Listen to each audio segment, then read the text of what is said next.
ایک وظیفہ بتاؤں آپ کو.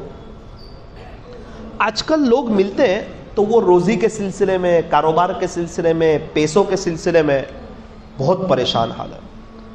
بہت ہی مجرب ایک عمل ہے، بہت گہرا عمل ہے، سمجھنے کے لائق عمل ہے.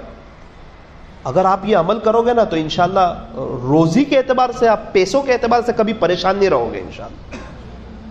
ایک قاری صاحب مجھے کہنے لگے کہ بیٹا، خلاصہ سنا رہا ہوں پوری بات کا، آج سے 17 سال پہلے بیٹا پیسے نہیں ہو رہے تھے، قرآن کریم پڑھاتا تھا، 2700 روپے تنخواہ ملتی تھی، 1000 روپے امی ابو کو دیتا تھا، تو 1700 روپے میں گھر کا نظام نہیں چلتا تھا. تو ہر بار قرضہ. اب وہ قرض لیں گے تو ادا کیسے کریں گے؟ پیسے تو 1700 مل رہے ہیں، 2700 مل رہے ہیں، 1000 امی ابو کو دے رہا ہوں، 1700 میں رکھ رہا ہوں. تو بیٹا بہت پریشان رہتا تھا. گھر والوں سے مشورہ کیا. میرے ایک دوست نے کہا قاری صاحب فکر نہ کرو، آپ میرے یہاں آ جاؤ، گلے پہ بیٹھو، میں آپ کو پیٹ بھر کے پیسے دوں گا. تو گھر والوں نے کہا اچھی بات ہے، آپ پڑھانا چھوڑ دو، گھر میں حالات بہت ہیں، تکلیف بہت ہے، پیسوں کی کمی ہے، بار قرضہ ہو رہا ہے، تو آپ ان کی دکان پہ بیٹھ جاؤ. قاری صاحب مجھے خود سنا رہے ہیں. تو میں نے کہا کہ بھائی ہر چیز کا مشورہ ایک مفتی صاحب سے میں کرتا ہوں، ایک بزرگ سے، تو حضرت سے کہہ دیتا ہوں کہ حضرت میں پڑھانا چھوڑ رہا ہوں، اور اس لیے چھوڑ رہا ہوں کہ میرے کو پیسے کی کمی ہے، بار قرضہ ہو رہا ہے، اور وہ قرضہ میں ادا نہیں کر سکتا، اور قرض کے بوجھ تلے میں زندگی گزارنا نہیں چاہتا. اور ہمارے ایک دوست ہیں، وہ یوں کہہ رہے ہیں کہ آپ میرے کاؤنٹر پہ بیٹھ جاؤ شو روم پہ، میں آپ کو پیٹ بھر کے پیسہ دوں گا. تو میں پڑھانا چھوڑ رہا ہوں. ابھی تک آپ سے مشورہ کیا تو آخری مشورہ بھی آپ سے کر دوں. مفتی صاحب نے کہا کہ آپ کو پڑھانا نہیں چھوڑنا ہے. تو کہا حضرت اگر میرا پیسے کا مسئلہ حل ہو جائے تو میرا ارادہ بھی نہیں ہے پڑھانا چھوڑنا، میں نہیں چھوڑنا چاہتا پڑھانا. میں تو بچوں کو پڑھا رہا ہوں قرآن کریم، کتنے بچے حافظ ہو گئے، کتنے بچے قاری کلاس پڑھ رہے ہیں. میں خود نہیں چاہ رہا ہوں لیکن مجبوری ہے، پیسے نہیں ہو رہے. چلو میں آپ کو ایک عمل بتاتا ہوں. بولے 3 عمل کر لو. ٹھیک ہے مفتی صاحب بتاؤ.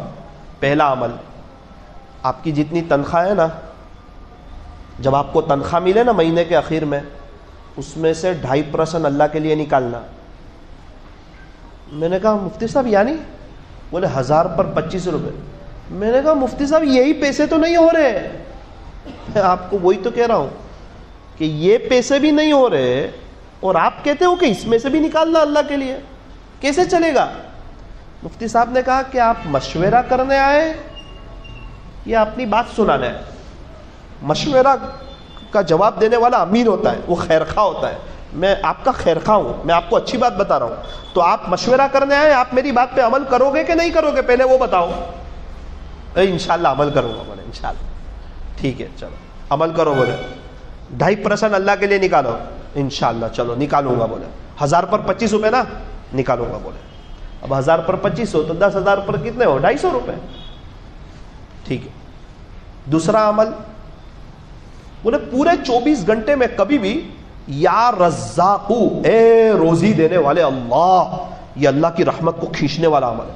313 مرتبہ پڑھو یا رزاقو یا رزاقو یا رزاقو، اے روزی دینے والے اللہ، اے روزی دینے والے اللہ. تو اللہ کی رحمت متوجہ ہوگی تو اللہ آپ کو روزی دے گا. آگے پیچھے 3 مرتبہ درود ابراہیم اور یا رزاقو 313 مرتبہ کا. بہت اچھا.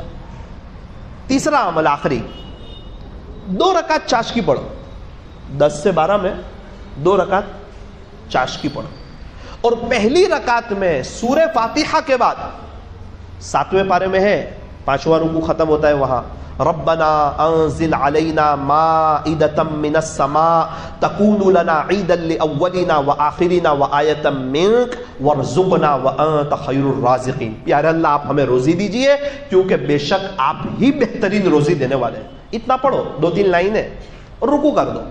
اور دوسری رکعت میں سورہ فاتحہ کے بعد 12ویں پارے کی پہلی آیت، وما من دابۃ فی الارض الا علی اللہ رزقها ویعلم مستقرها ومستودعها کل فی کتاب مبین، جس میں اللہ تعالیٰ نے ہر جاندار سے رزق کا وعدہ کیا ہے. اللہ تعالیٰ نے رزق کی ذمہ داری لی ہے.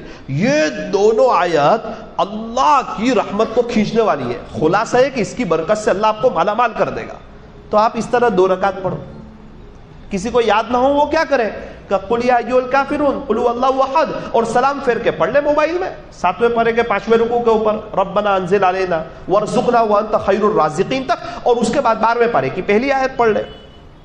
قاری صاحب کہتے ہیں مولانا وہاں سے تو میں آ گیا اور گھر والوں کو بتایا کہ میں نوکری نہیں کرنے والا ہوں، واپس قرآن پڑھاؤں گا، تو گھر والے تو ناراض ہونے لگے کہ 1700 روپے میں گھر نہیں چل رہا ہے، اور ساری باتیں بتائی، اب 1700 روپے میں سے آپ اللہ کے نام پر بھی نکالو گے تو اور کم ہو جائیں گے۔ مولانا آپ کو کیا بتاؤں، 17 سال ہو گئے، وہ دن آج کی گھڑی، حج بھی کیا، عمرے بھی کیے، پیسوں کے اعتبار سے کبھی بھی کوئی پریشانی نہیں دیکھی، اور الحمدللہ آج سے 6 مہینے پہلے کیا شاندار انہوں نے ایک گھر، ایک بنگلے جیسا بنایا، اس میں خود دعا کر کے آیا۔ مولانا آپ آئے تھے نا دعا کرانے 6 مہینے پہلے، میں نے کہا ہاں یہ سب اس وظیفے کی برکت سے اللہ نے گھر، شاندار بنگلہ بھی دے دیا، حج بھی کرا دیا، عمرے بھی کرا دیے، اور پیسوں کے اعتبار سے تو کبھی کوئی تکلیف ہی نہیں دیکھی۔ اس کے بعد مجھے پتا چلا کہ بہت سے اللہ والے ہی عمل کر رہے ہیں۔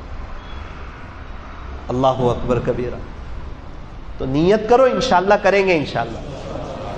20,000 روپے مہینے کے آخر میں آوے تو 500 اللہ کے نام پہ دے دینے کے، للہ رقم، مسجد میں بھی دے سکتے ہیں، مدرسے میں بھی دے سکتے ہیں، جماعت کو اس میں کھانا بھی کھلا سکتے ہیں، کوئی پابندی نہیں، اللہ کے نام پہ نکالنا ہے، وہ صدقہ نہیں ہے، وہ للہ رقم ہے۔